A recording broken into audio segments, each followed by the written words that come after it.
জাতীয়তাবাদী ছাত্র দল হচ্ছে বাংলাদেশের সর্ববৃহৎ ছাত্র সংগঠন। বিভিন্ন কারণে আমরা কালীগঞ্জে ছাত্র দলের এই অবস্থা আমাদেরকে ব্যথিত করে, দুঃখিত করে। আমি বিশ্বাস করি আমাদের যদিও ছাত্রদলের মূল নেতৃত্ব কমিটি আমাদের পক্ষে না থাকায় এই অবস্থা হয়েছে, তারপরেও তো আমরা ছাত্রদলের যেসব প্রোগ্রাম করেছি সেখানে হাজার হাজার সাধারণ ছাত্র উপস্থিত হয়েছে। তো আজকে আমি এখানে কালীগঞ্জে যে সমস্ত থানা, পৌর, কলেজের নেতৃবৃন্দ আছেন, তোমাদের আমি আহ্বান করব, আজকের থেকে তোমরা এই ছাত্রদলকে ছাত্রদলের ঐতিহ্যের কাছে ফিরিয়ে নিয়ে যেতে হবে।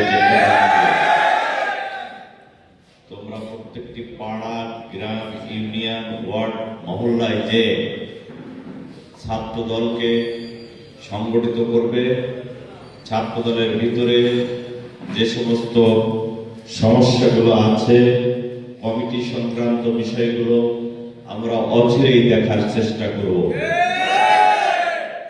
এখন সামনে 12 তারিখ জাতীয় সংসদ নির্বাচন, আমাদের সামনে এখন জাতীয় নির্বাচন এসে যায়। আমাদের কাছে এখন সর্বাধিক গুরুত্বপূর্ণ ধানের শীষকে জয়যুক্ত করে বিএনপিকে রাষ্ট্র পরিচালনার দায়িত্বে নিয়ে আসা। তো আমি ছাত্র দলের সকল নেতৃবৃন্দের প্রতি আহ্বান জানাবো, আর মাত্র 15 দিন সময় আছে। এই 15 দিন সময় আমরা কেউ অবহেলায় না কাটিয়ে সকলে মিলে আমাদের প্রার্থী এবং প্রতীককে জয়যুক্ত করার জন্য সচেষ্ট হব, এই প্রত্যাশা আমি তোমাদের কাছে রাখছি। একই সাথে তোমরা যে প্রশিক্ষণ পেয়েছ, এই প্রশিক্ষণের আলোকে নিজেরা আরো এর থেকে অধিক জ্ঞান অর্জন করে সাধারণ মানুষের কাছে এই বিষয়ে তোমরা নিয়ে যাবা, সাধারণ মানুষকে বুঝাবা, যাতে তারা কোনো বিভ্রান্তি না পড়ে ধানের শীষে ভোট দেয়। কারণ এদেশে যতবার সাধারণ নির্বাচন হয়েছে, সুষ্ঠু নির্বাচন হয়েছে, নিরপেক্ষ নির্বাচন হয়েছে, ততবারই বাংলাদেশ জাতীয়তাবাদী দল, শহীদ প্রেসিডেন্ট জিয়াউর রহমানের দল, মরহুম বেগম খালেদা জিয়ার দল, তারেক রহমানের দল বিএনপি রাষ্ট্র পরিচালনার দায়িত্ব পেয়েছে।